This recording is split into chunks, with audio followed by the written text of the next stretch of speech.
Good morning kids, how are you all? Today we have to learn assignment of standard 4 Hindi subject का।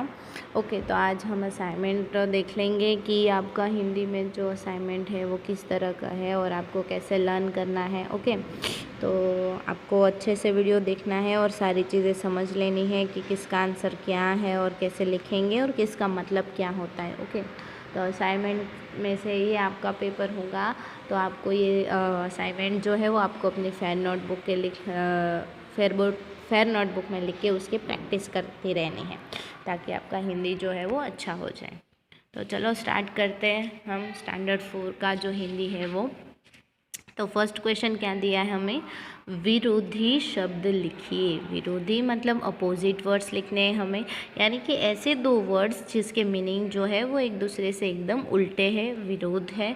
Okay तो चलो first से start करते हैं। क्या दिया है, ऊपर। ऊपर का होगा नीचे, ऊपर का होगा नीचे, नीचे। उसके बाद है चढ़ना। चढ़ना उसका होगा उतरना। चढ़ना मतलब हम किसी चीज़ पे चढ़ रहे हैं और उतरना मतलब उतर रहे हैं, तो उतरना। उसके बाद है थर्ड आसमान। आसमान मतलब आकाश, उसका विरोधी है धरती। धरती मतलब ज़मीन, आसमान का होगा धरती। उसके बाद है छोटा। छोटा का होगा बड़ा। उसके बाद है आज। आज का विरोधी होगा कल। आज का है कल। आना मतलब आना और जाना, उसका विरोधी शब्द होगा जाना। उसके बाद है हंसना, यानी कि हम हंस रहे तो उसे क्या बोलेंगे, हंसना। उसका विरोधी शब्द है रोना। हंसना का क्या होगा, रोना। उसके बाद है सोना, यानी कि सो जाना, और उसका विलोम शब्द है जागना, यानी कि नींद से उठ जाना। तो सोना का होगा जागना। फिर से एक बार मैं आपको रीड करके बता देती हूँ। ऊपर, नीचे, चढ़ना, उतरना, आसमान, धरती, छोटा, बड़ा, आज, कल, आना, जाना, हंसना, रोना, सोना, जागना। उसके बाद है समान अर्थ वाले शब्द लिखिए। समान अर्थ वाले यानी कि ऐसे दो वर्ड्स जिसके मीनिंग सेम ही हो। वर्ड्स भले ही अलग अलग हो लेकिन उसके मीनिंग जो है वो सेम ही होने चाहिए, तो उसे बोलेंगे समान अर्थ वाले शब्द। तो चलो देखते हैं क्या है। फर्स्ट दिया है छप्पर। छप्पर, छप्पर का मतलब होता है छत, यानी कि जो घर की छत होती है वो। उसके बाद है परेशान। परेशान, परेशान मतलब कोई व्यक्ति हैरान हो गया है तो उसे परेशान बोलेंगे। उसके बाद है झूला। झूला का मतलब होता है पालना, पालना। झूला का है पालना। उसके बाद है पत्ता। पत्ता यानी कि जो पेड़ पे पत्ता होता है वो, तो उसे बोलेंगे पर्ण। पर्ण भी बोला जा सकता है। उसके बाद है आसमान। आसमान को हम क्या बोलेंगे, आकाश। आकाश भी बोला जा सकता है। पानी। पानी को क्या बोल सकते हैं, जल। पानी को बोल सकते हैं जल। ओके तो फिर से एक बार रीड करके बता देती हूँ मैं। छप्पर, छत, परेशान, हैरान, झूला, पालना, पत्ता, पर्ण, आसमान, आकाश, पानी, जल। उसके बाद है मुहावरे लिखो। तो मुहावरे लिखना है आपको। तो मुहावरे जो होते हैं वो 2 और 3 शब्द के बने हुए होते हैं, उसके मीनिंग भी वैसे ही होते हैं। तो चलो देखते हैं क्या है यहाँ पे मुहावरे। फर्स्ट है झुंझला उठना। झुंझला उठना तो यानी कि क्रोधित होना। झुंझला उठना यानी कि क्रोधित होना, यानी कि गुस्से में हो जाना, यानी किसी चीज़ किसी चीज़ से परेशान होकर कोई व्यक्ति अगर क्रोधित हो जाता है तो उसे बोलते हैं झुंझला उठना। सिर पर पैर रखकर भागना। सिर पर पैर रखकर भागना यानी कि कोई इंसान अपने सिर पर पैर रख के नहीं भागता है, लेकिन उसका मतलब क्या होता है, तेज़ गति से भागना। तेज़ गति से भागना यानी कि किसी चीज़ से डर कर फटाफट वहाँ से भाग जाना, तो उसे बोल सकते हैं सिर पर पैर रखकर भागना। उसके बाद है काव्य पंक्तियाँ पूर्ण कीजिए। तो यहाँ पे आपको एक पोयम दी गई है, तो जहाँ पे भी अंडरलाइन है वो आपको अंडरलाइन वाले शब्द अपने एग्ज़ाम में लिखने होंगे। तो काव्य पंक्ति जो है वो आपको अच्छे से पूरी 4 लाइन वाली रीड अच्छे से लर्न कर लेनी है। क्या लिखे हैं? अम्मा आज लगा दे झूला, इस झूले पर मैं झूलूँगा, ऊपर चढ़कर ऊपर बढ़कर आसमान को मैं छू लूँगा। तो काव्य पंक्ति में आपको क्या लिखना है? अम्मा आज, वो लिखा ही होगा, उसके बाद लिखना है लगा दे झूला, अम्मा आज लगा दे झूला। तो इतना जो है वो आपको लिखना पड़ेगा। उसके बाद है इस झूले, इतना लिखा होगा, इस झूले, उसके बाद आपको लिखना होगा पर मैं झूलूँगा, इस झूले पर मैं झूलूँगा। उसके बाद ऊपर चढ़कर ऊपर बढ़कर, तो बढ़कर आपको लिखना पड़ेगा, ऊपर चढ़कर ऊपर बढ़कर, ऊपर भी यहाँ पे आपको लिखना पड़ेगा। उसके बाद है आसमान को मैं छू लूँगा, तो आसमान को क्या करना है यहाँ, उसके बाद आपको लिखना है छू लूँगा, तो आसमान को मैं छू लूँगा। तो इतने वर्ड जो है आपको पोयम में लिखने होंगे, तभी आपको मार्क्स मिलेंगे।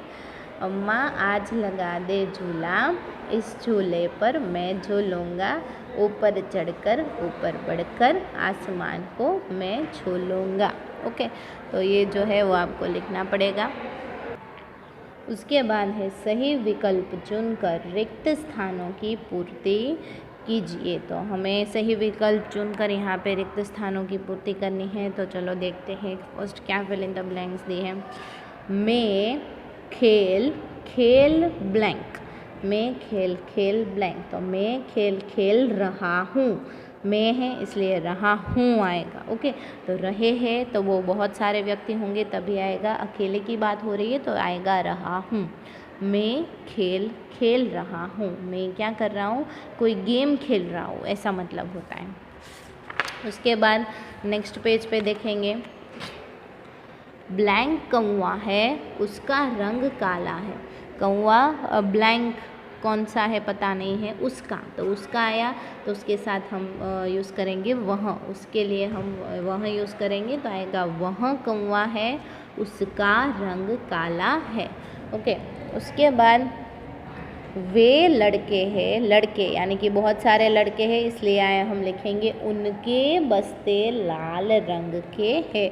बस्ते यानी कि उनके बैग्स, तो वे लड़के हैं उनके बस्ते लाल रंग के हैं, वो लड़के हैं और उनके जो बैग्स हैं वो रेड कलर के हैं। हम पाठशाला जा रहे हैं, हम यानी कि बहुत सारे व्यक्ति अपने बारे में बोल रहे हैं, हम पाठशाला जा रहे हैं, हम स्कूल जा रहे हैं, तो बहुत सारे हैं इसलिए रहे हैं। अगर अकेले की बात होती तो रहा हूँ आता। ओके, तो यहाँ पे आपको ध्यान रखना है कि कितने व्यक्ति की बात हो रही है और क्या हमें लिखना है और क्या सेंटेंस बनेगा। तो ये सारी चीज़ें आपको ध्यान में रख कर ही आंसर लिखना पड़ेगा। उसके बाद है बहुवचन कीजिए। बहुवचन यानी कि जब भी कोई एक चीज़ के बारे में बात हो रही है तो हमें उसका बहुवचन करना है, प्लूरल करना है सिंगुलर का। तो यहाँ पे लिखा है बिल्ली, बिल्ली मतलब एक बिल्ली के बारे में बात हो रही है, उसका बहुवचन होगा बिल्लियाँ। हाँ किड्स, आपको एक बात अच्छे से ध्यान रखनी है कि यहाँ पे आपको दीर्घ ही दिया हुआ है, तो यहाँ पे आप जब भी बहुवचन करेंगे उसका तो सब में रस्वई आ जाएगा। ओके, तो ये बात आपको अच्छे से ध्यान रखनी है। बिल्ली का बिल्लियाँ, लड़की लड़कियाँ, चूड़ी चूड़ियाँ, बिल्ली बिल्लियाँ, लड़की लड़कियाँ, चूड़ी चूड़ियाँ। मक्खी मक्खियाँ, देखो यहाँ पे मैंने कैसे लिखा हुआ है, अच्छे से ध्यान रखना। मक्खी मक्खियाँ, रोटी रोटियाँ, तितली तितलियाँ। ओके, मक्खी मक्खियाँ, रोटी रोटियाँ, तितली तितलियाँ। तो ये आपको अच्छे से देख लेना है। उसके बाद है नेक्स्ट प्रश्नों के उत्तर लिखिए, क्वेश्चन आंसर्स। तो ये तो आपको अच्छे से देख लेने हैं कि कैसे मैंने आंसर्स लिखे हैं। वैसे ही आपको पूरे के पूरे लाइन में आंसर्स लिखने हैं, एक वर्ड्स में नहीं लिखने हैं। तो फर्स्ट क्वेश्चन आपको क्या दिया है, बरसात में बुढ़िया के घर में क्या टपकने लगा। बरसात में बुढ़िया के घर में क्या टपकने लगा। तो बरसात आ रही थी तो बुढ़िया के घर में क्या टपक रहा था, तो हम लिखेंगे बरसात में बुढ़िया के घर में ओले टपकने लगे। तो आप देख सकते हैं यहाँ तक तो आपको देख देख के ही लिखना है कि बरसात में बुढ़िया के घर में, और उसके बाद लिखना है ओले टपकने लगे।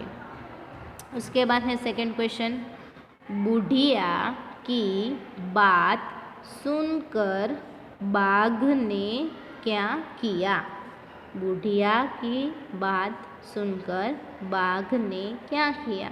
अभी बाघ जो है वो बुढ़िया की बात सुन लेता है तो वो क्या करता है, तो बुढ़िया की बात सुनकर बाघ सिर पर पैर रखकर भाग गया। तो आपको देख देख के लिखना है कि बुढ़िया की बात सुनकर बाघ, उसके बाद आपको लिखना है सिर पर पैर रखकर भाग गया। तो वहाँ से बाघ जो है वो डर कर भाग जाता है सिर पर पैर रख कर। थर्ड नंबर का, बुढ़िया को सबसे ज़्यादा डर किससे लगता था। बुढ़िया को सबसे ज़्यादा डर किससे लगता था। तो बुढ़िया जो है वो किससे सबसे ज़्यादा डरती थी, तो लिखना है हमें बुढ़िया को सबसे ज़्यादा डर टपका से लगता था। तो आप देख सकते हैं यहाँ पे कि इतना ही आपको सिर्फ ऐड करना है, बाकी सब क्वेश्चन से देख देख के लिखना है। क्या लिखेंगे आपको, बुढ़िया को सबसे ज़्यादा डर टपका से लगता था। उसके बाद लड़का अम्मा को क्या लगाने को कहता है। लड़का अम्मा को क्या लगाने को कहता है। तो लड़का क्या बोलता है अपनी अम्मा को लगाने के लिए, तो आप लिखेंगे लड़का अम्मा को झूला लगाने को कहता है। लड़का अम्मा को झूला लगाने को कहता है। तो लड़का जो है वो अपनी अम्मा को क्या बोलता है कि आज लगा दे मुझे झूला, इसलिए वो झूला लगाने को कहता है। फिफ्थ, लड़का किसको छूने की बात करता है। लड़का किसको छूने की बात करता है। तो लड़का किसको छूने की बात करता है, तो हम लिखेंगे लड़का आसमान को छूने की बात करता है। तो यहाँ पे आपको सिर्फ एक वर्ड ऐड करके क्वेश्चन में से ही देख देख के लिखना है। क्या लिखेंगे, लड़का आसमान को, आसमान यानी कि आकाश को छूने की बात करता है। ओके, उसके बाद झूला कौन कौन झूल रहे हैं। झूला कौन कौन झूल रहे हैं, तो झूले पे कौन झूलेंगे, बच्चे ही झूलेंगे, बूढ़े तो नहीं झूलेंगे। इसलिए हम क्या लिखेंगे, झूला सारे बच्चे झूल रहे हैं। झूला कौन कौन झूल रहे हैं, सारे बच्चे। तो हम लिखेंगे झूला सारे बच्चे झूल रहे हैं। ओके, उसके बाद हाथी किस तरह से आता है। हाथी किस तरह से आता है। हमने पोयम पढ़ी थी धमक धमक आता हाथी, है ना। तो आपको पता ही होगा कि हाथी किस तरह से आता है। तो आपको लिखना है हाथी धमक धमक आता है। हाथी धमक धमक आता है। उसके बाद हाथी क्या खाकर बताता नहीं है। हाथी क्या ऐसा खाता है जो हमें बताता नहीं है। तो आपको तो पता ही होगा, हमने पोयम रीड की थी कि हाथी जो है वो कितने केले खाता है, वो बताता नहीं है। हाथी केले खाकर बताता नहीं है। ओके, तो हाथी जो है, हाथी केले खाकर बताता नहीं है। हाथी जो है वो कितने केले खाता है वो हमें नहीं बताता, इसलिए हम लिखेंगे हाथी केले खाकर बताता नहीं है। सो किड्स, मैंने आपको ये पूरा असाइनमेंट है जो अच्छे से एक्सप्लेन कर दिया है। आई होप सभी बच्चों को समझ में आया है, क्योंकि ये सारे चैप्टर और क्वेश्चन आंसर्स मैंने आगे भी आपको एक्सप्लेन किए ही हुए हैं। आपको चैप्टर जब चला रही थी तब, तो आपका जो असाइनमेंट है वो आपको पूरा अपने नोटबुक में लिखना है आपके पास जब PDF आ जाए तब। तो ये विरोधी, समानार्थ वाले, मुहावरे, काव्य पंक्ति, ये रिक्त स्थानों की पूर्ति और उसके बाद बहुवचन और ये क्वेश्चन आंसर्स, प्रश्नों के उत्तर, ये सारी चीज़ें आपको अच्छे से लर्न कर लेनी है ताकि आपको एग्ज़ाम में सब कुछ आए और अच्छे से पेपर लिख पाए। आज के लिए बस इतना ही। Thank you.